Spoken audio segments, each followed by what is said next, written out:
Hey everybody, Tom here with Hidden Beats again, and today we are talking with Sean, also known as 10 Kills the Pack. How are you doing? I'm great. How are you? Nice day. Well, I'm in my cage here, but it's That's good. yeah. So for those who are new to you and your music, can you give us a bit of an intro of kind of who you are, what you do? Yeah, totally. Yeah, this project is called 10 Kills the Pack, and although it's kind of got like a band name, it's just me. I'm a singer-songwriter essentially. But I dabble in other instruments and arrange and produce and things like that, and also kind of we'll do some songwriting on the side. But yeah, so this is a project that's near and dear to me. It's my main thing. I'm also on the side in a punk band called Sure. In the past, I've been in like folk collectives that have toured the East Coast of Canada and things, and as well as like alt rock bands in my distant past. But yeah, so this is more focused on kind of like acoustic folk, but kind of with a bit of a like a punk ethos to it a little bit in a sense. So yeah, like alternative folk in a way, I guess. Yeah. I mean, how do you balance different genres like that when you're trying to blend things? And I know everything's a bit more fluid these days, but do you do stick to more one and then just have pieces, or do you try to 50-50 it?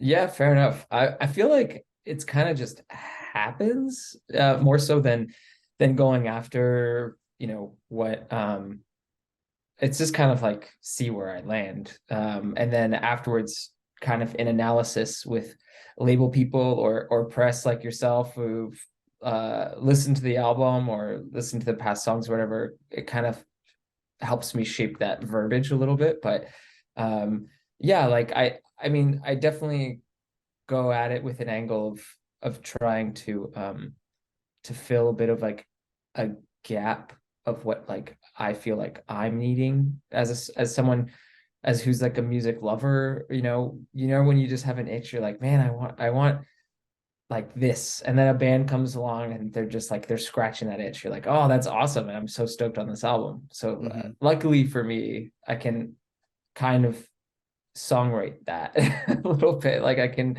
scratch that itch myself a little bit where I'm like, yeah, I just want something that's like that makes me feel good, that's just like honest and maybe blunt and a bit kind of punky, but still in the singer-songwriter, like where is that? And I'll try to like find stuff, but I also find that I'm like, okay, well, I'll just make it myself, which is kind of cool and neat that I can do Yeah, that. yeah, definitely fun that you can feed your soul with your own music versus having to find other things sometimes just to have that creative outlet of your own, really.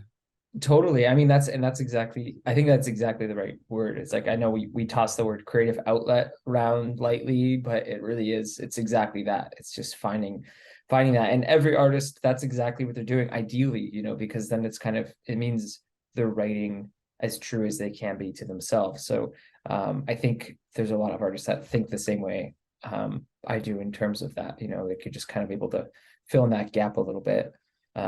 But yeah, but I mean, on the other hand, I'm still always on the prowl for for great bands and things. I'm always, things that I definitely know I can't do. That's what makes it so fun to discover some really great, amazing bands out there and acts. So yeah. Yeah, I mean, if you're a music lover, there's always something that comes up that piques your interest somewhere. Oh yeah. Does it ever? So, how did you get into music? What was your early life like for jumping into this pathway?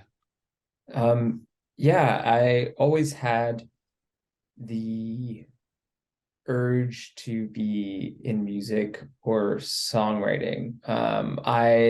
When I was younger, I think it was about grade six, I knew that there was this high school that was um, in my area that was like an art school. You could only go if you like auditioned to get into it. And so about then, I was like, I saw like my sister went there. She's like 2 years older than me.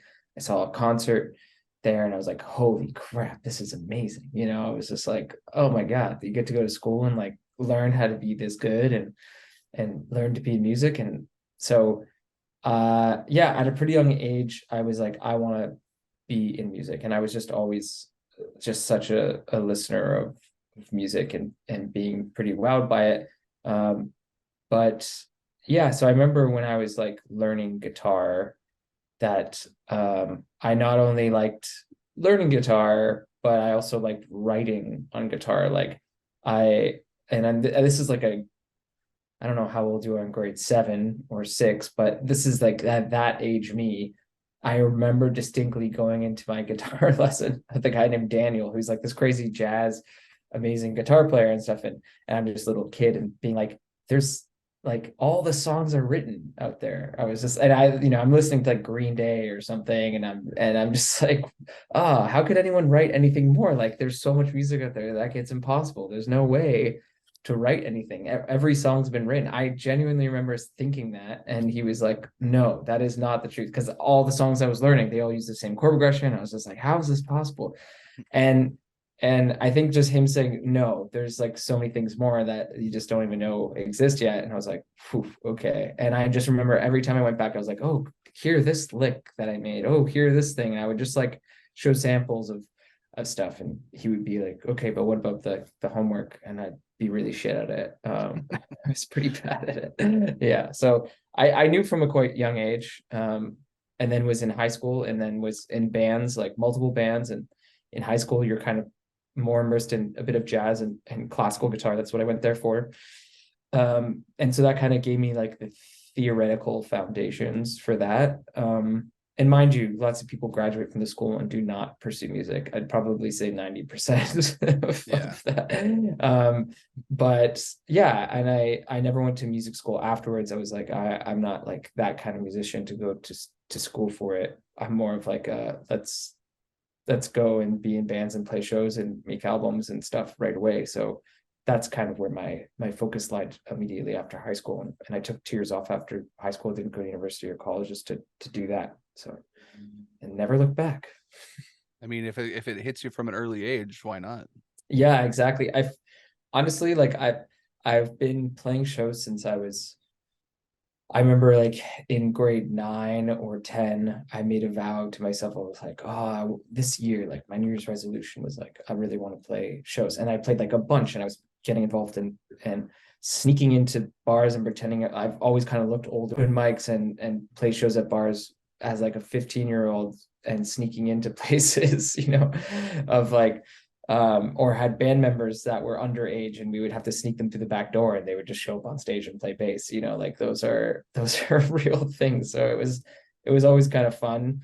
And yeah, so I've been doing it for a super long time. Like every time I release new music, it's 2023. I'm like, okay, wow, I've been playing shows since 2007 or something like that. So it's a really, really long time. Yeah. Yeah, you've definitely put in the work for it, that's for sure. Yeah. Now, one of the main reasons we're here to talk today is about your new release of Thank You for Trying. And now I read that when it was sent over to me, it's called the final act of your album. Can you give me an idea of what that means?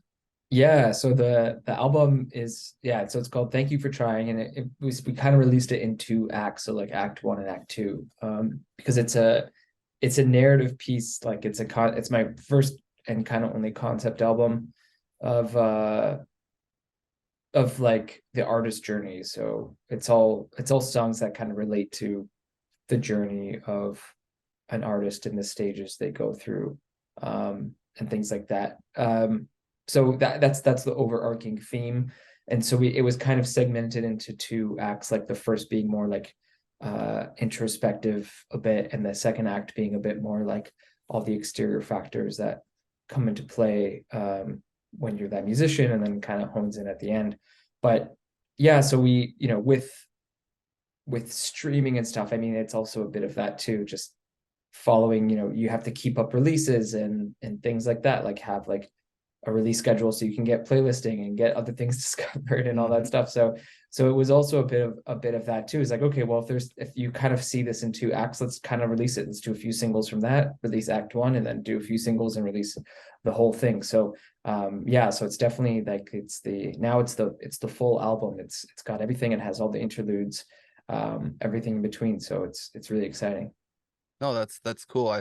I wasn't exactly sure what the meaning behind it was when I got the email sent to me about the interview, and so I had to do some digging, but I wanted to make sure I wrap my head around it a bit too. Totally. That's awesome. Thank you. Hmm. Thanks for asking. And so you talk about introspective in the first part. How do you approach, I'm assuming there's, personal parts involved in writing. How do you approach writing personal stuff?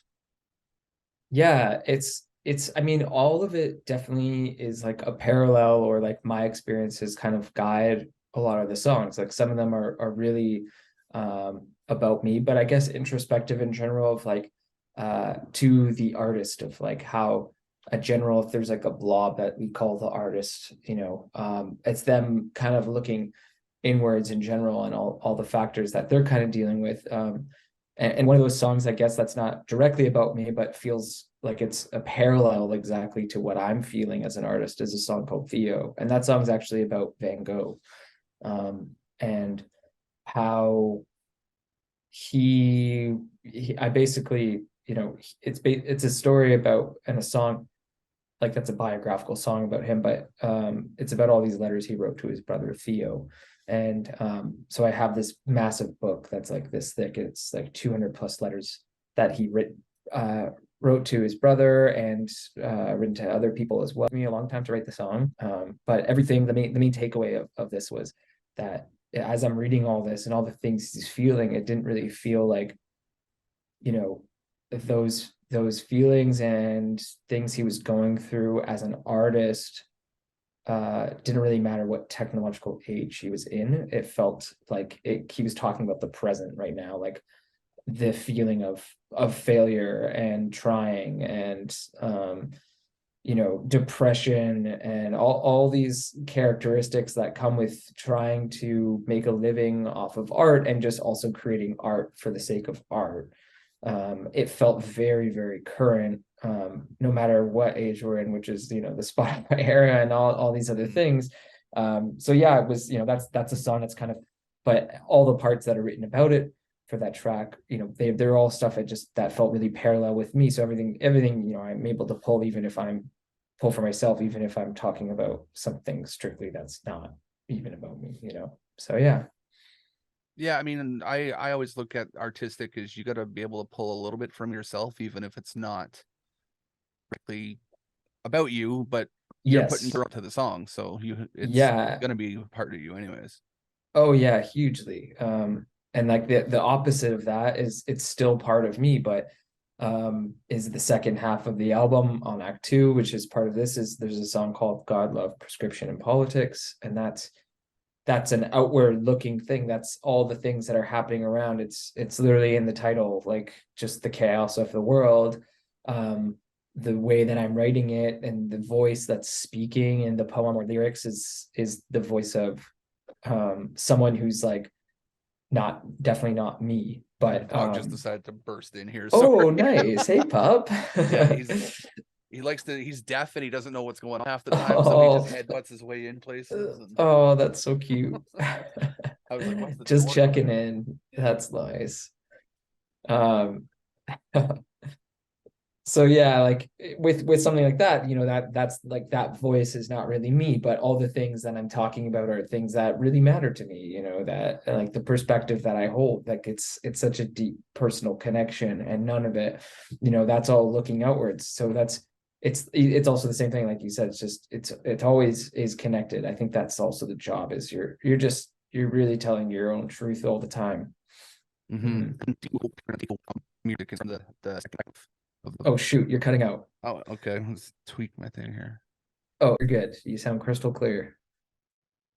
All right, is that No, the sound is worse, but you're not glitching anymore. okay? Let's see here. How about now? The signal looks like it's okay.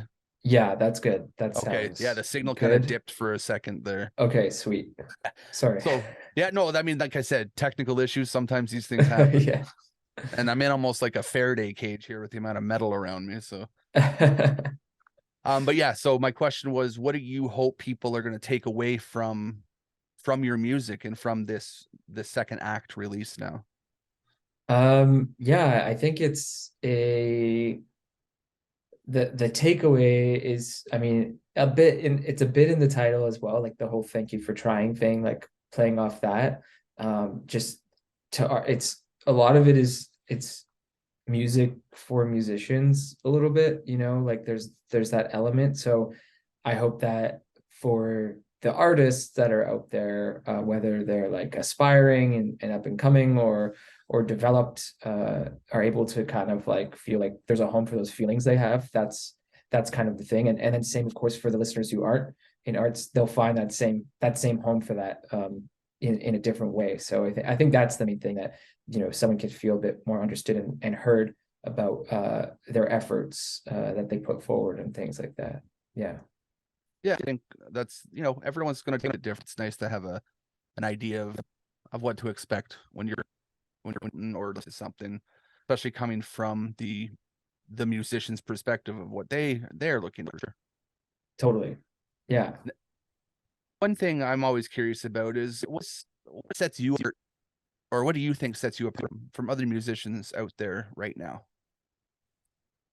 Well, yeah, that's like, I think it's such a big question. I feel like that's also a question that labels will ask you, or booking agents or managers, like, and of course press, what's the big diff? But I don't know. I think it's like, to me it's hard because the answer is obvious. I'm like, oh well, I'm me, like I write music that definitely no one else writes. Like, I know that this music um is a bit like genre bending in a way. So it's not just for the singer-songwriter people, it's not just for like the punkier people, it's not just for the more folk storytelling people, but it encompasses that all, and it kind of like bends those genres. So for me, it's like I know that I write in a certain way that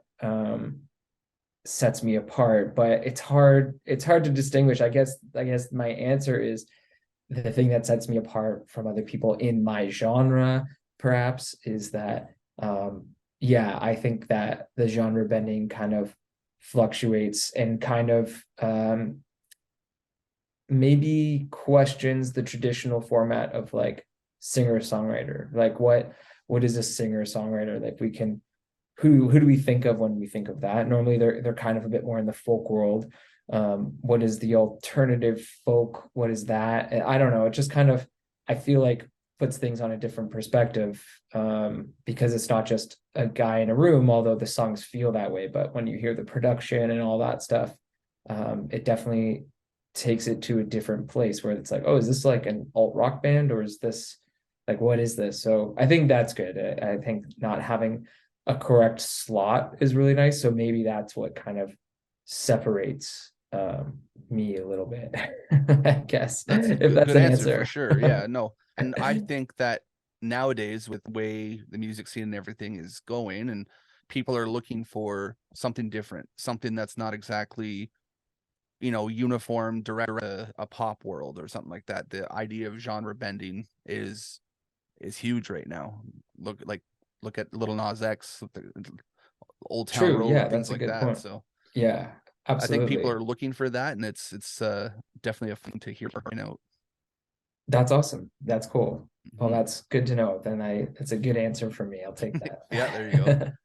With everyone kind of coming out of COVID and everything now, and the music scene starting to pick back up, what's your perspective on how things are going now with live shows and everything starting? Or I guess we're kind of in the swing of second season of live shows now.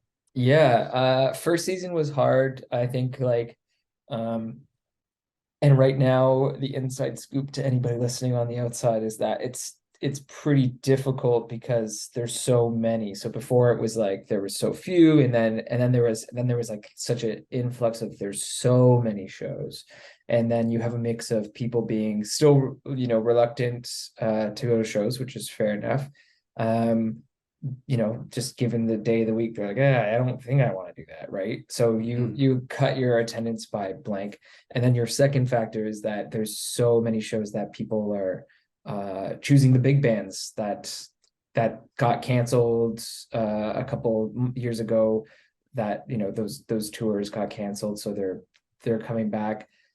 So yeah, so like they're, and the ticket price is higher, so it's kind of Oh like, yeah. okay, well now I have to like, oh, it's a lot higher. So now I can't do like the 4 shows in the 2 months that I was going to do. I can maybe only choose two. So now attendance is cut not only by the first factor but in half by the second factor. So tickets are they're really, really hard. And like, I've seen it on the smaller scale, like in on my side of things, but I've known the inside scoop about some bigger bands that, I'm from Canada, that have been traveling, had tours booked that had to just cancel, before the excuse was, okay, due to a COVID concern, we're canceling. And now it's like due to, they don't even say what it is. It's just because the ticket count is so low. And those are like established acts that have like canceled some major shows to like, 5,000 cap rooms. Hmm.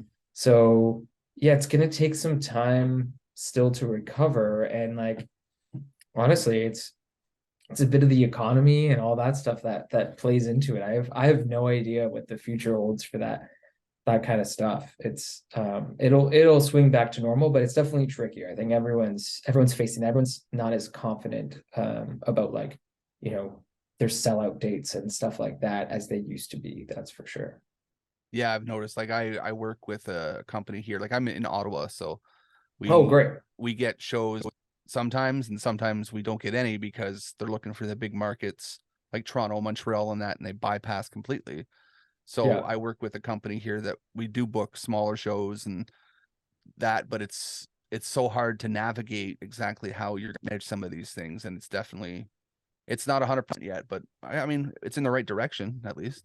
It's in the right direction, totally. And the more it keeps happening, and plus with summer, like hopefully it just feels like it's going to be leveling out soon. And it seems that way, so that feels good. But it's definitely, yeah, it's interesting. You just kind of forget, like, oh yeah, like shows are back, and then you're like, oh shit, like absolutely, there's like so many shows. So Hmm. and then now there's like less. It's kind of weird. There's been also a decrease of like the really big shows now, because they all kind of went for it and then now are back to making albums. It's interesting. Yeah. Yeah, they blew their budget on day one, and then Yeah, exactly. yeah. Exactly. So they're like waiting, and so even for the really big acts that are coming through cities like Toronto and Ottawa and things like that, like there's to me it seems like there's significantly less big show announcements of like, in terms of indie bands and stuff like that, like Beck or whatever, right? Like Hmm. all those kind of shows. There's just a whole lot less of them this year, but more will pick up for sure. Yeah, hopefully. I mean, it would be nice to see some different stuff happen. Yeah, exactly. So I do have a few fun questions that I'd like to ask near the end, especially for first time conversations. A little more insight of who you are. So first one I have, and I always like this one because it's more for me anyways. What is something on your go-to playlist that people might not expect you're listening to?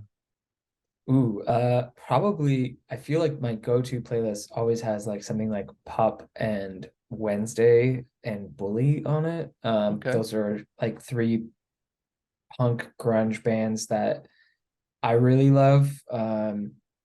Yeah, and most of my songs, are kind of soft and quieter and mellow and sad or whatever.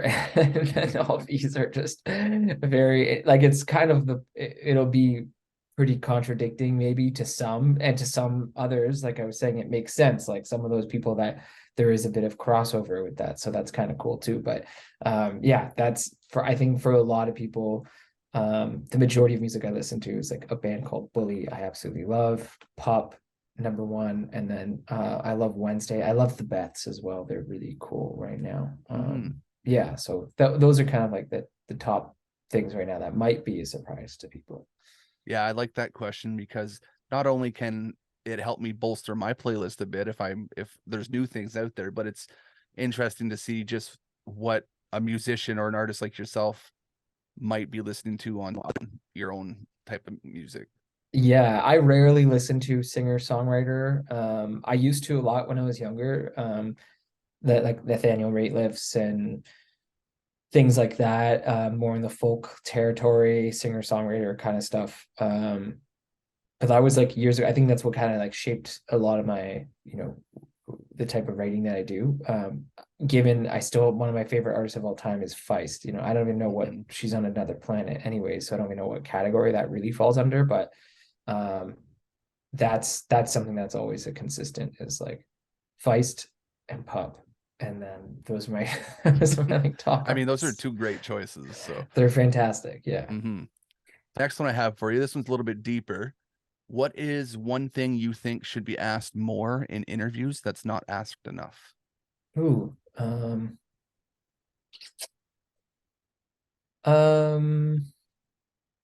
I don't know if it's like a particular question, but um I think I miss like the deep dive of like the random like, I was listening to this song and like this lyric and blah blah blah. That kind of like deep dive stuff I feel like really brings out, for me for sure, but I've seen it in other artists. They're like, I feel like that brings out this like, oh whoa, you know your shit. Okay, I'll talk to you about it. It like opens people up in this other way. So I feel like not just for myself, but for a lot of our artists, and to see them open up in a certain way, it kind of catches them off guard.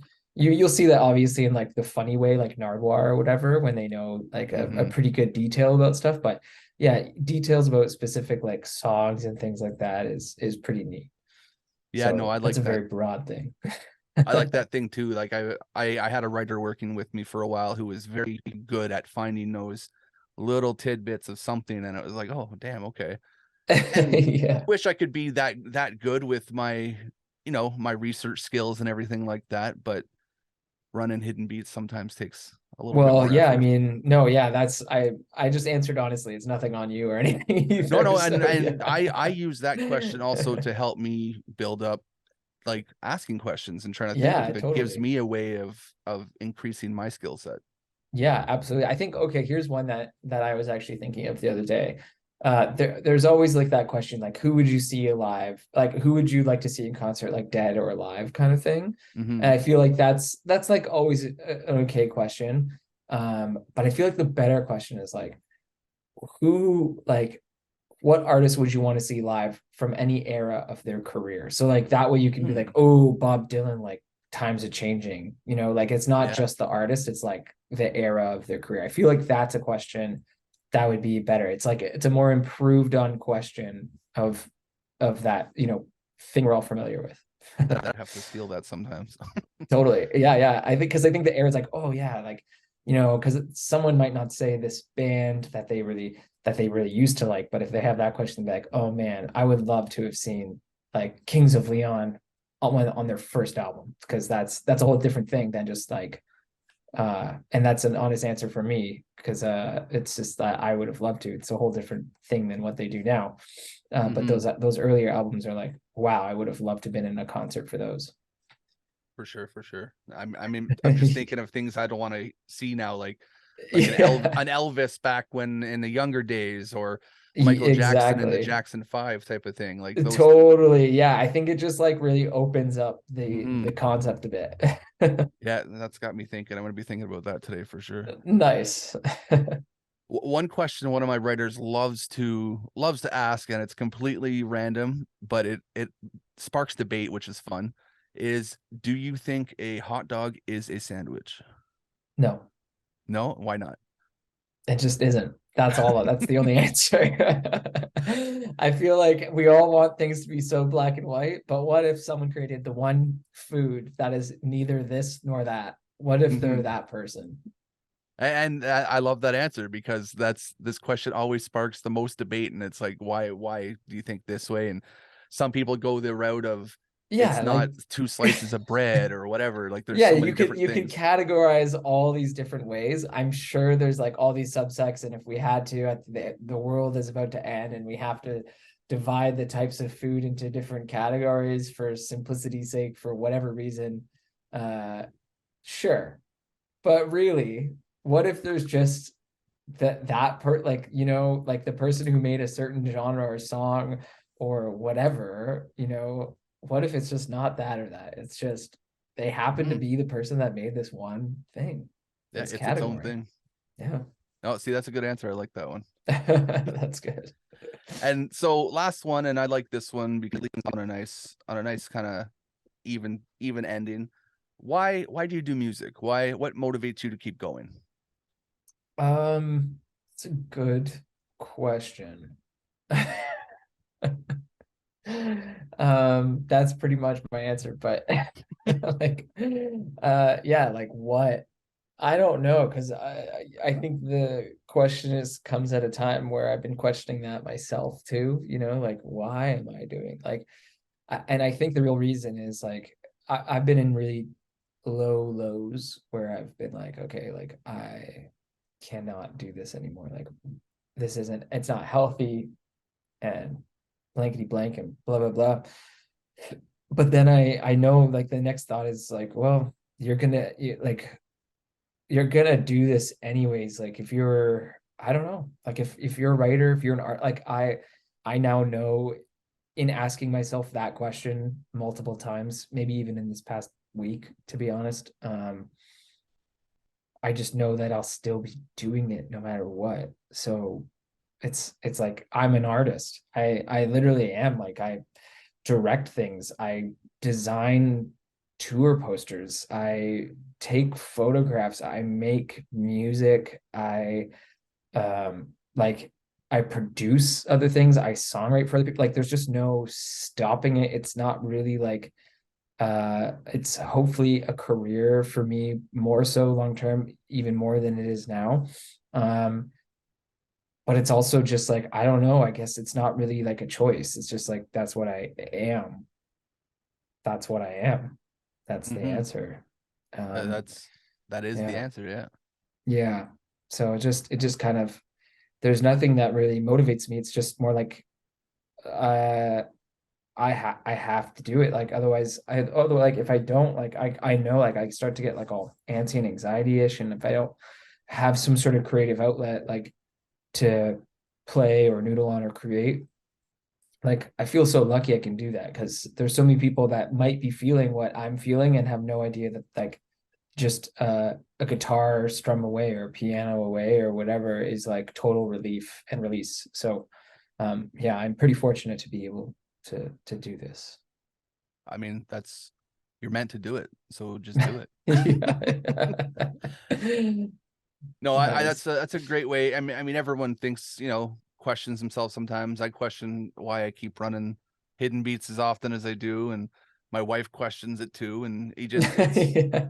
it's what you do, and it's you've put that effort to it, and you feel good doing it, so Yeah, like you'll do it. probably just still do it anyways, you Yep. know? It's like, you could be like, I'm gonna stop hitting beats tomorrow, and then you'll be like, I'll just do an interview with someone for kicks, for you know what I mean? And then be like, well, I need a place to put it, so I might as well just put it, Yeah. it just constantly is gonna keep going, it's great. So I'm glad you feel the same way, and I'm glad you're still doing it. Yeah, no, I have to now. Like that's what's on. That's awesome. Sweet. But Love to hear it. yeah, that's all I have written down for you. Is there any kind of final tidbits or notes you want to leave to listeners, new and old, that Ooh. get some wisdom? Hello to all of you, new and old. If you've been with me already listening and stuff, thank you so much. And to anybody new, please check out the album. And thanks for supporting your publications and music outlets where you find stuff. That's pretty awesome. So good job to you. And hopefully you enjoy this album. It's like the biggest project I've ever done for sure. And I hold it really dear to my heart. So hopefully it will do something for you as well, and you'll give it a good home. We'll make sure to link it in the description when we do the videos and everything, so people can check it out for sure. Nice. Awesome. It's Cool. Well, great. thanks so much for the time. Yeah, it was great spending some time with you, and I'm sure we'll get to have a conversation again at some point, and definitely be looking out for more of your work to come. Totally. That's awesome. Okay, cool. Thanks so much. No problem. You Appreciate enjoy the it. rest of your day.